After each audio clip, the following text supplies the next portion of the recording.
Hey everyone, welcome to the Platoon. We're a Disney Plus fan podcast that gives honest, spoiler-filled reviews of movies and shows on Disney Plus. We look at new releases, coming attractions, and we'll even go back into the vault to revisit some of the classic Disney that's on the platform. Make sure you're subscribed and you will never miss a moment. I'm going to bring in Kate. Kate, good to see you this evening. So glad I get to be part of your world today in this episode. Sure. Anyway, Pete, how you doing tonight? Hey guys, look at this stuff. Isn't it neat? Ooh, that was a good one. Steve, help. I had thingamabobs. You like money? So it's going to be one of those weeks. Okay. Guys, if you have not already, please like, subscribe, share. We got some fun shows coming up, including some shows of premieres and going back into the vault to another one I can't believe we hadn't watched yet. But this one, we are finally watching The Little Mermaid from 1989. Was the beginning of the Disney Renaissance. Had Howard Ashman and Alan Menken did the songs. You've got Jodie Benson, Pat Carroll. Is that? Yeah. Yep. Pat Carroll. Grimsley is actually the same guy who did Roger in 101 Dalmatians. Which is why the nose looks like that and he has the pipe, is because it's the same voice. If anyone doesn't know the story of Little Mermaid, go watch The Little Mermaid and shame on you. And again, we are looking at the 1989 animated version, not the 2020 whatever, 21, 23, somewhere in that neighborhood live action. This is the animated one. Has Sebastian, has Flounder, King Triton, Ursula, Flotsam Jetsam, everybody. So I'm just going to dive right into this. Oh, come on. Nothing for that one. Seriously? I can't knock you down though. Okay. So, guys, what's the best song in this movie? Okay. There's 4 big bangers, and we're each going to try and defend one of them. So, Kate, what is the best song for you? Poor Unfortunate Souls. It is up there with the best villain songs. Ursula, in my opinion, is a fantastic villain, terrifying. It is a bop that will get stuck in your head. It has depth to it. It's great. So I vote Poor Unfortunate Souls. Okay. Pete? I don't know how. I mean, they're all great songs, but your Part of Your World is like it's the I Wish song. It's if you think of I Wish songs, that's the one you think of. Jodie Benson knocked it out of the park singing it. Lyrics are awesome, and her delivery on it is just perfect. It's a wonderful song. It fits perfectly in the movie. The reprise is even good. And I just it's such a memorable song. And I got to go to an event at Disney with Jodie Benson, and she sang that to us. So, I have a partial to it. And that's the one that Jeffrey Katzenberg actually wanted to cut. He wanted to cut it. Can you believe that? Doing Katzenberg, yes, I can believe that. Oh, yeah. And it also started a trend of, after this, every Disney musical movie animated had an I Wish song. Yep. So, okay. Even Wish. Yeah. Steve, what you got? There's a couple left. What's yours? Mine would be Under the Sea. So if you not in for the big mushy I Wish song, you want the big production number, it would be Under the Sea. I would do that. It has everything. It's very catchy. If you ride the Little Mermaid ride, it's the big show-stopping scene on the ride. So, and I would ask you, it's the Broadway showstopper of the movie. Yep. So, yeah, and I gotta go with Kiss the Girl, guys. It's it gets a little bit around the consent issue with the fact that she wants you to actually kiss her, so it's okay. Is the idea that she's looking across you and she actually wants you to kiss her? She just can't say it, but just it's the song. It adds a little bit of levity to that section. Now we're not gonna. Okay, Scuttle. When Scuttle says, we need to start having a little bit of music. Yes, Pete. We see. Cool. That's cool. Yeah. When Scuttle starts saying, what they need is a little bit of music, and he starts, the wah wah wah wah, is actually the Romeo and Juliet ballet by Tchaikovsky. So, but I say it's the second production number, because most musicals have that big one, and then somewhere in the second act they have at least a medium-sized one that gets most of the company involved. That's Kiss the Girl to me. Now, we're not talking about Fathoms Below, which is a great intro song to set everything up. That's a great song. We're not talking Les Poissons, the chef and Sebastian's little comedic relief there. Also a great song. But after Kiss the Girl, there's not really any singing. So no, but you're like 20 minutes from the end at that point too. Oh, right, but Kiss the Girl is not your traditional 10:30 song. It's not your traditional we've fallen in love and there's one more thing that's gonna break. There's one little hump we still have to get over, but they realize they're in love with each other. There's not a 10:30 song in this. Mm-hmm.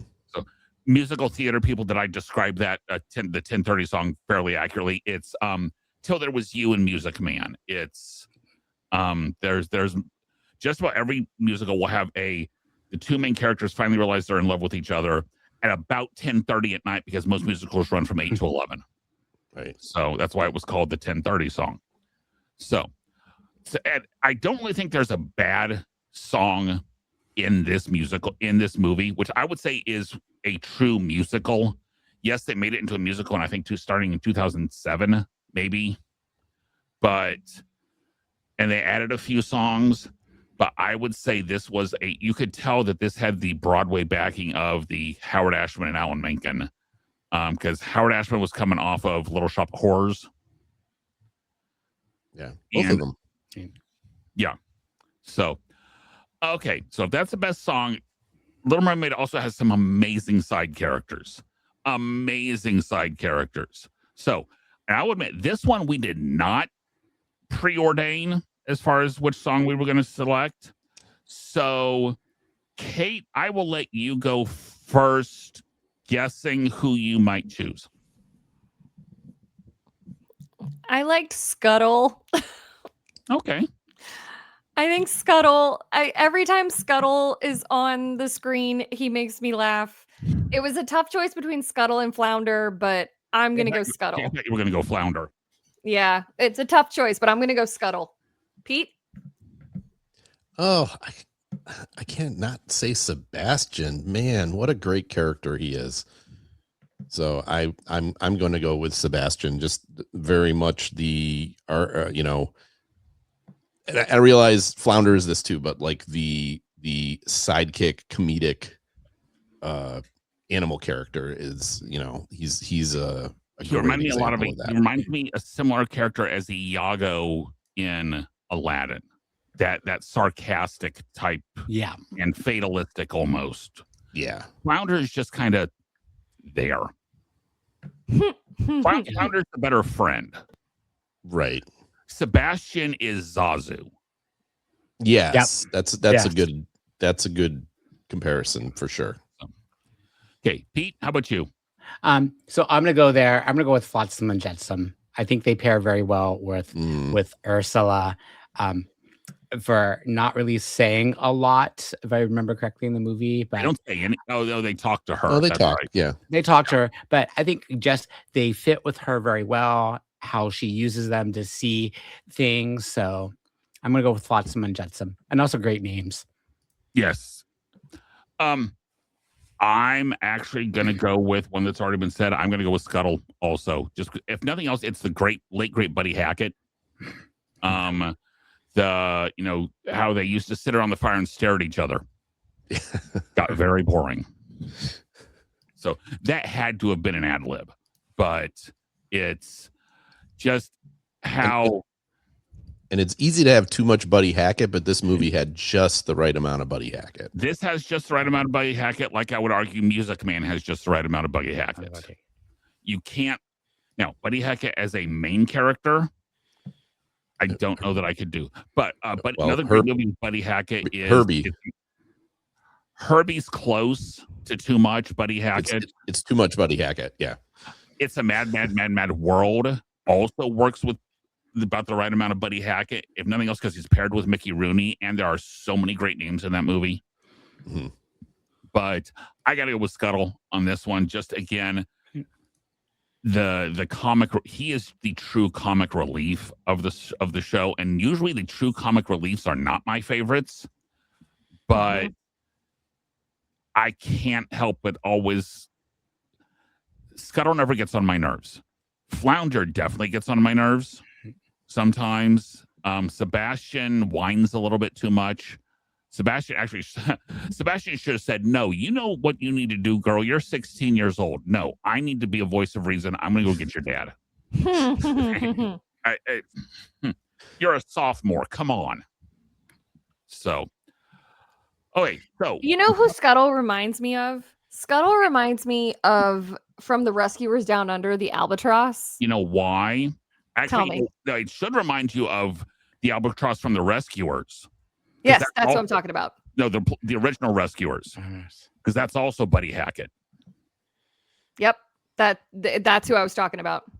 Yeah. So, the songs are great. It's got great characters. I can't really fault any of our main characters. Mm-hmm. Really, they all kind of fit their own. They fit their look great.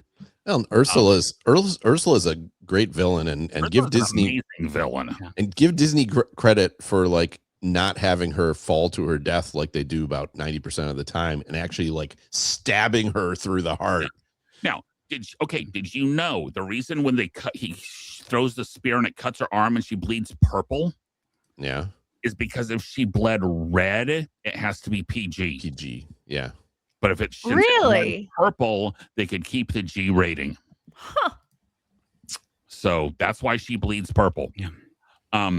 But this was also the last Disney feature that was almost 100% completely hand animated, hand inked, and used. This is the last one that used the multiplane camera.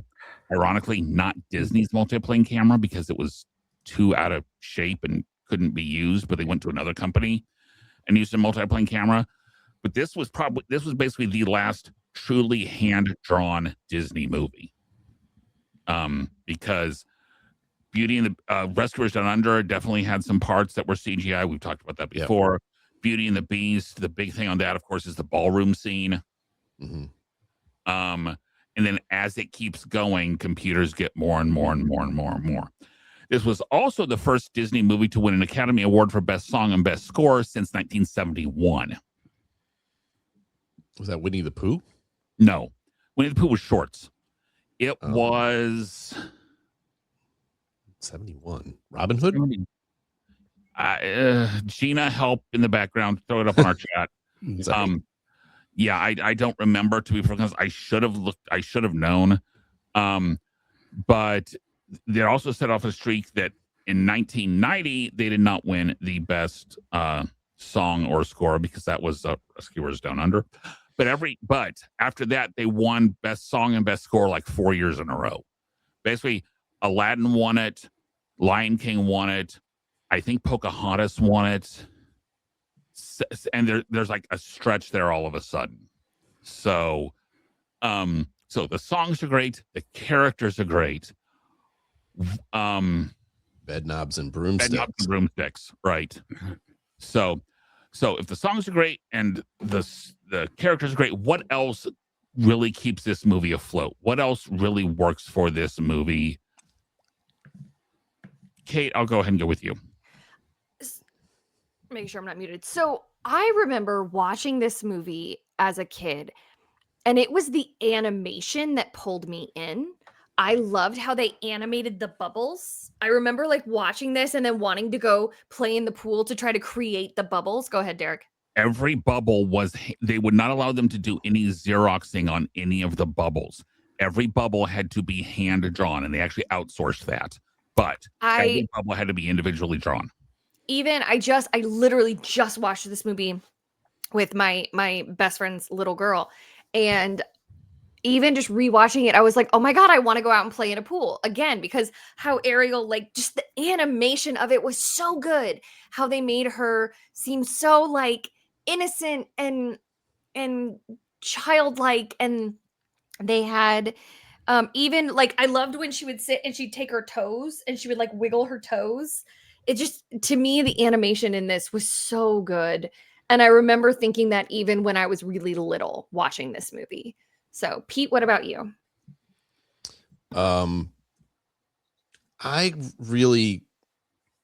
This time I really noticed the economy of story in this. And what I mean by that is there's no wasted bits in this movie. Everything is telling a story, moving that story forward. There's no fat. They tell you just enough information that you move on to the next beat. It never sags. I mean, Derek is really big on, well, they could have chopped 20 minutes out of this. There's no 20 minutes in this movie to chop out of. I mean, unless for some reason you don't like one of the songs. Where I noticed this the most is like, you have the kiss the girl moment, and they're starting to fall in love. And then Ursula's like, hey, I got to stop this. And she, turns into the Vanessa. Is that the name of the Vanessa, character? yes. I think. Yes, yep, it's Vanessa.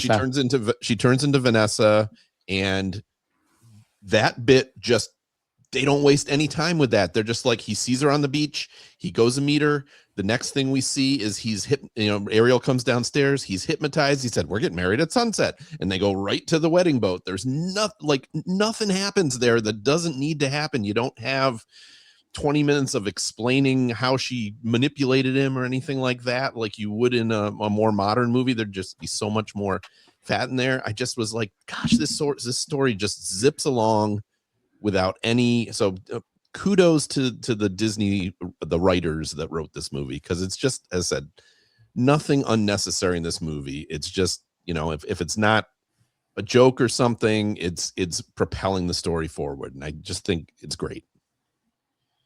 So, Steve, for me, it's Ursula. I mean, she's not the normal like crazed villain. She's very smart. She knows what she's doing. My other half, we always say she had a contract. She was in the right. She got a signed contract. So, just very enjoyable, like that over the top, but not too over the top. Is played very well. Yes, Derek, go ahead. Okay, I'm going to bring that up right now because you introduced it. That is a huge plot hole in this. No 16-year-old is allowed to enter into any contract without their parents' consent. So the contract is null and void. Therefore, that's the end of the movie. You don't know Under the Sea rules, right? You don't know the laws of Under the Sea. No, but I'm just saying. Yeah, that's something that has always bothered me. Is if she's 16, how is she in an ironclad contract without parental consent? I mean, she had a fake ID. That still doesn't matter, because you have to show birth certificates and passports and that kind of stuff whenever you're signing big contracts like that. Anyway, but actually, I got a really big kick out of the scene where like Triton is trying to use his lightning bolts on the contract. She's like, "It's a contract. Your magic doesn't work on my contract." Yeah, but. Again, and I got to go back to the music. And again, it's not just the songs, but it's the background music. It's the notes that you find through there. Yeah. It's, we didn't talk about even like that opening scene and some of the effects with the music, like the fact that you've got Triton's big fanfare, and then you've got Alan Menken playing kazoo when Sebastian gets introduced. And yes, that's actually Alan Menken playing. It's because it's the same theme as Triton. It's just on kazoo. So, but it's some of the background music and some of those musical notes that are just so great. I also want to talk about Grimm, a logical, honest, actually wants the best for him and actually gives good advice, adult sidekick to the prince. Because you don't always have that. So it's just kind of there are some good things in this movie, especially when you focus around the music. Okay. So if that's what kept this movie afloat, what almost made this movie sink? What did not work so well for this? And Kate, we'll start up with you again. Just the whole like non-consensual of it all. A little bit. I don't want to harp too much on that because like this is not new information. She did consent. Well, that's fair. But her friends saying yes, she wants you to. True. I think I've seen this movie too many times because if I never saw The Little Mermaid again, I would be fine with that.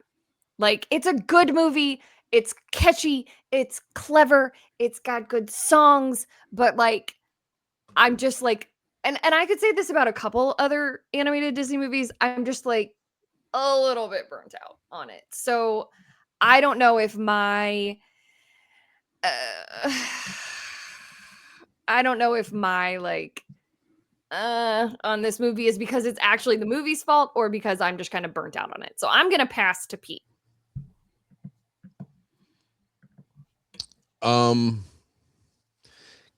Gosh, there's not much wrong with this movie. I mean, if anything's wrong with it, I'll agree with Kate on this. I don't think it's quite as good as the things that came immediately after it.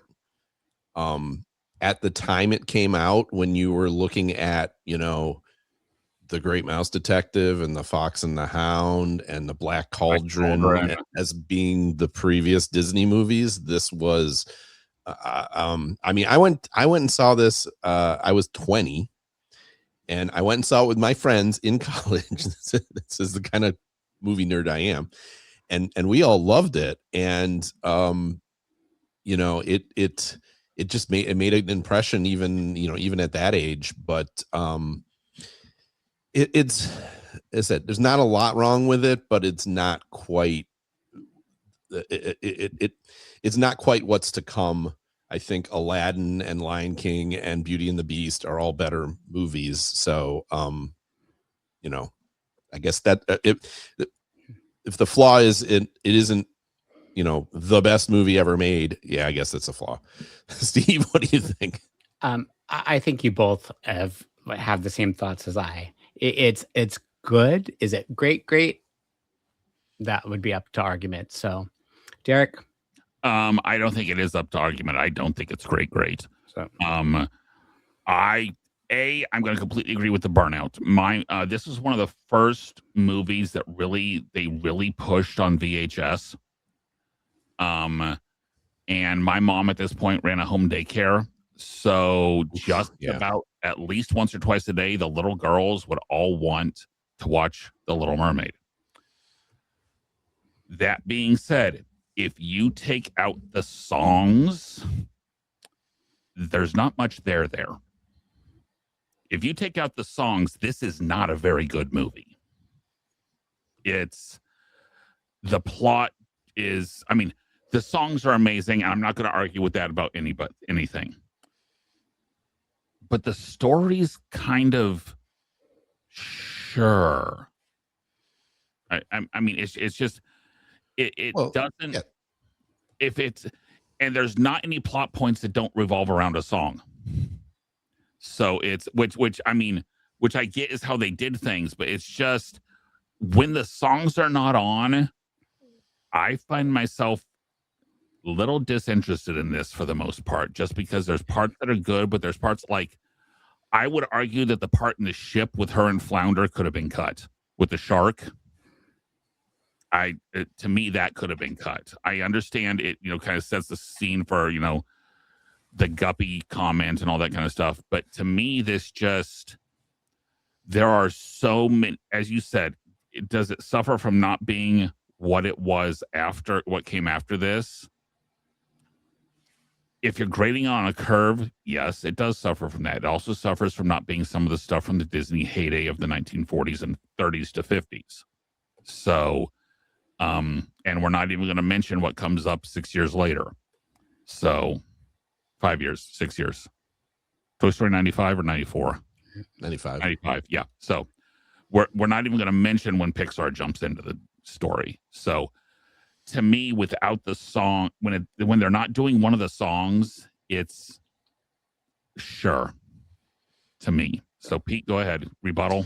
Well, I would just say it's a very simplistic story, right? It's a girl meets guy, immediately falls in love, and does things to be with him, and that's the whole Romeo and Juliet. That's the whole story. It's not even Romeo and Juliet. Well, he's 3 years older than Juliet was, so you know. Yeah. And not to mention the fact that it follows the original exactly none. And most of the people like over in like Holland and the Netherlands and that Brussels and Belgium and all that whole area do not like this movie because it does not stick. The idea behind The Little Mermaid is what made her life so great is she actually sacrifices herself for the prince she loves. Yeah, so she dies at the end. So one of those guys that I went to see, she dies at the end of that. So yeah, one of those guys that I went to see the movie, we would see this. You know, they'd show it at the school, and he always loved yelling at the end. She dies at the. She's supposed to die at the end. Yeah. So that would not have been a good movie. No, it would, and that would not have been a Disney movie. I mean, let's be honest. She also doesn't have a mother, so you know. I saw something where it's two Disney shirts and they're new Disney shirts, and then Disney shirts are all it's like a best dad ever, and it's like dads and the kids, and then it's best moms ever, and there's no human mothers. Because other than Andy's mom and Mrs. Incredible and the Gowan Brave, but in like the original, none of the mothers were human. So, that's crazy. So my daughter informed me, because we asked this question, is like because they specifically say basically she doesn't have a mother, because she says I'm gonna miss my sisters and my dad.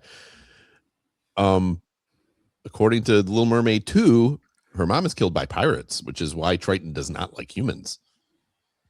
Yeah. Sure. Now speaking of pirates. We're going to go a little bit different direction. As that I'm heading to Disney World. By the time this airs, I will probably be at either Hollywood Studios or Epcot, but I will have already been at Magic Kingdom. And my question for you is, this movie has a ride based on it at both Disneyland and Disney World, right, Steve? Yep. Okay. Just, there's, we've got all sorts of different movies. Some of them have stuff just at Disneyland. Some of them have just stuff at Disney World. Most of them have stuff at both. My question is, what is the best Disney movie-based ride? And I'm going to say it has to be an active ride. It cannot be a ride that's been shut down or rethemed. Can it be either coast? Yes, it can be either coast. Okay, I have mine. Oh. Okay. What? Okay. Did the movie have to come before the ride? Yes. Great. Okay. Do you want to go first then, Kate? Yes. Okay. Peter Pan. Hands down. There's no contest. Peter Pan.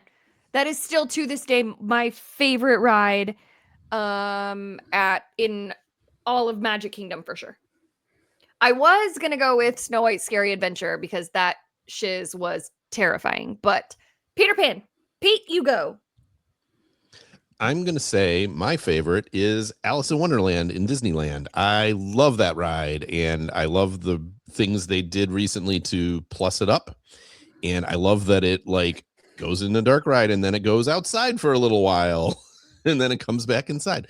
And I just really get a kick out of that. I was originally going to say a different one out there, but I changed my mind, and that's the one I'm going with. Oh, okay. They I'm take your torn Steve. between two. I'm torn between Mr. Toad. I love Mr. Toad. And But for the I record, think Mr. Toad is still at Disneyland. yes, Yes, yes, it is. That was the one I was originally going to say, Steve. So, But I think the one that really hits, it's not Disney, it's the Pixar, is Radiator Racers, because that really good. initial They're going really around that bend, like really the first time you read that really hits like, oh my gosh, I'm in the movie. So I'm gonna go with that one. But shout out for Mr. Toad. Radiator Springs Racers is a great selection. I'm gonna go with one that is actually much better at Magic Kingdom than it is at Disneyland. It is Winnie the Pooh for me, because it follows Winnie the Pooh and the Blustery Day and Winnie the Pooh. It follows the actual like length of the story. I love how you bounce with Tigger, you float along in the honey pots. At Disneyland's version, you literally just go up and down, and the story is completely out of order, and it makes no sense. It is weird. It is weird that they chose to do that. Yeah. So mine is probably the Winnie the Pooh at Magic Kingdom. Okay, I'm gonna ask this real quick. Is there one that you think they completely missed on? Can I say that dumb indoor Avatar ride? The boat ride. The Yeah. boat ride. Yeah. Yes. That is a. Yeah, as you have said before, I would not wait no time. I would not walk onto that ride again. Yeah. Well, okay, he said it had to be still active. What were you gonna say? Stitch, The Great Escape, or whatever. That's a good one too. That was bad. I walked out of that and went, well, that's like 10 minutes I'll never get back. Yeah. Now, if it did not still have to be active, I honestly probably would have said Splash Mountain, because it was a great representation of the Brer Fox, Brer Bear, and Brer Rabbit sections of Song of the South. But it has been switched over to Tiana's, and I want to know how, if it's happening after, how can the mosquito still be alive? Or the dragonfly still be alive? But anyway, but there's lots of them. The Little Mermaid ride, at least I didn't actually go on the one in Disneyland, but the one in Disney World is phenomenal. It follows the story. And it's just Disney does that so great. Sometimes they wait too long. Mm-hmm. I would also say honorable mention, potential miss to the Moana Journey of Water section at Epcot. You know what? I get what they're trying to do, but they could have done it differently. I think that is an effective attraction for children. Young children. Yes. Yeah. Okay. I think it's very effective for who they were targeting it at. That's fair. That's very fair. I will agree with you. It's not a great attraction for the whole family or anything, but yeah. And I got to go with Steve. Like, honorable mention, you got to give it to Mr. Toad's, because that movie is horrible and that ride is so much fun. And see, I was going to go with Radiator Springs Racers, is because the first thing you do is, once you pull out, you go under the bridge and they're playing the music, and there's the waterfall from the movie. Oh no, it's Radiator Springs Racers is arguably one of the best Disney rides, period. Full stop. So when Steve said that, I was like, I almost didn't think of that, because it's such a good ride. Yeah. So where do you feel like Seven Dwarfs Mine Train ranks? Bottom for me. I was underwhelmed. For a movie to represent the entire movie, no. To represent do they get the actual mining scene very close to correct? Yes. Yeah. Including the fact that when the dwarves march up, that's actually the shadows that they cast in the movie that went up. But to me, it's always been two barnstormers with a 30-second dark ride thrown in the middle. I like that ride But as it's not really telling a story. Yes. It's giving you basically one scene. Maybe you count the second scene at the end, but the end, yeah. Yeah. So as a telling a story ride, it's not very good. I'll say this: I like the ride a lot. Its popularity is way higher than it should be. And I would argue that same thing for Peter Pan. Peter Pan's problem is No Peter way. Pan doesn't need an hour and a half wait. I'm sorry. No, but here's Peter Pan's problem: it's an extremely slow loader. Yes, it is. In which they put 80% of the people on with fast passes. So the fact that you're waiting 90 minutes, it's because there's only 200 people in line in front of you, but it takes 90 minutes for 200 people to get on. That's fair. If they took away the fast passes on that ride, it would never be more than an hour. I would argue it would probably never be more than about 35, 40 minutes. Yeah. But just because it could load faster than it does. Yeah. That's fair. Yeah. Although the worst loading ride used to be Dumbo. I'm with you, Kate. When I was a kid, absolutely my favorite ride. My daughter, there was one trip back when you could grab lots of fast passes. We rode that ride 7 rides on one trip. And I never get tired of it, quite honestly. I don't ride it that much because it's such a long wait, but I love it. Yeah. So it's great. Okay. Yeah. Back to Little Mermaid. Any other thoughts on the movie? I think the music, it may have some of the best music of the Disney Renaissance ones. I would say, to me, the only other one that might be okay. The one that doesn't work as well for music for me is Aladdin. I still like a lot of the Aladdin score, but I would agree that it's not this level. Right. I would say Beauty and the Beast is this level. I would say Lion King is this level. And I would say Lion King is this level. Yes. Okay. So, as we always do, we do cups of pixie dust out of 5. And Kate. I'll take it. I'll be called Gina any day of the week. That's a huge compliment. What are we doing for Little Mermaid? I'm going to give it a solid 3. Okay. I'm giving this a 4. I did not find, like Kate and Steve saying, and even Derek, that they're a little tired of it. I haven't seen it in a while, so it's just, it definitely deserves, to me, it definitely deserves the title classic. So it's a 4. I'm at 3.5 because out of like Aladdin, Lion King, Beauty and the Beast, it would be at my bottom. So 3.5. And I'm actually going to go with 2.5 on this. What? Wow. Yeah, and I think there Wait. is. So last week, didn't you give The Brave Little Toaster a 3? Yes. So that's a better movie than this movie. Parts of it, yes.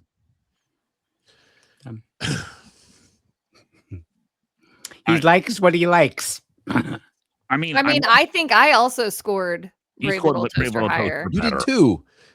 But I could, but keep in mind, the Brave Little Toaster isn't burnt out for me. I'm burnt out on the Brave Little Toaster. You mean Little Mermaid? That's what I meant. The Brave Little Mermaid. Brave Little Mermaid. Brave Little Mermaid. Yeah, she doesn't do anything brave. No kidding. But as I said, if it's not for the songs, and if this is on TV, because this is going to be up on Freeform coming up in June, because they're showing like lots of Disney movies. If they're not getting ready to sing a song, I'm not watching this. So, and to me, that's about a 2.5. So that's fair. No Disney Plus news this week because to be full disclosure, we actually taped this a week ahead. But next week, we are going to be watching Hoppers. That is the new Pixar movie that came out in March. Pete, I believe, is the only one who has seen it. Yep. Pete, how many of the 3 of us do you think are going to enjoy it? Derek, I can never tell with you. I think both Kate and Steve will definitely enjoy it. I think you will enjoy it somewhat. Okay. That's fair. Because none of the rest of us have seen it, so this is the first time watching it. It came out, it came out June 6th, but again, June 4th. But again, it would normally have been this show, but since we had to pre-tape it because of my Disney trip, we are watching it next week. But if you have other shows you want us to watch, at the moment, we need a great idea for 4th of July. So if there's a movie you want us to watch and not Hamilton, but if not Avatar 3. Oh, not Avatar 3. No, we're not watching Avatar 3, to be perfectly honest. But if there is something you want us to watch, please send us suggestions at plusplatoon@gmail.com. Send us a message on YouTube, Facebook, Twitter, Instagram, anywhere. We answer everything you send us. We have new episodes every Thursday on YouTube and all the major podcasting services. For Kate, Pete, and Steve, Gina in the background, we will see everyone next week with Hoppers. Bye, guys. Bye.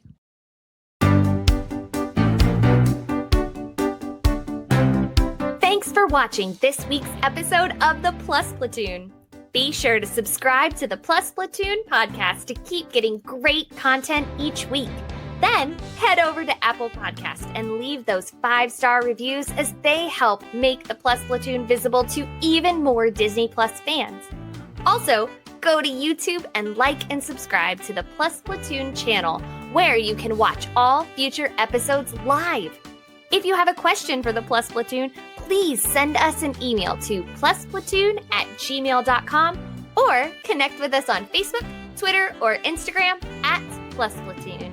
The Plus Platoon is a Disney Plus fan podcast and is not affiliated with the Walt Disney Company or the Disney Plus streaming service.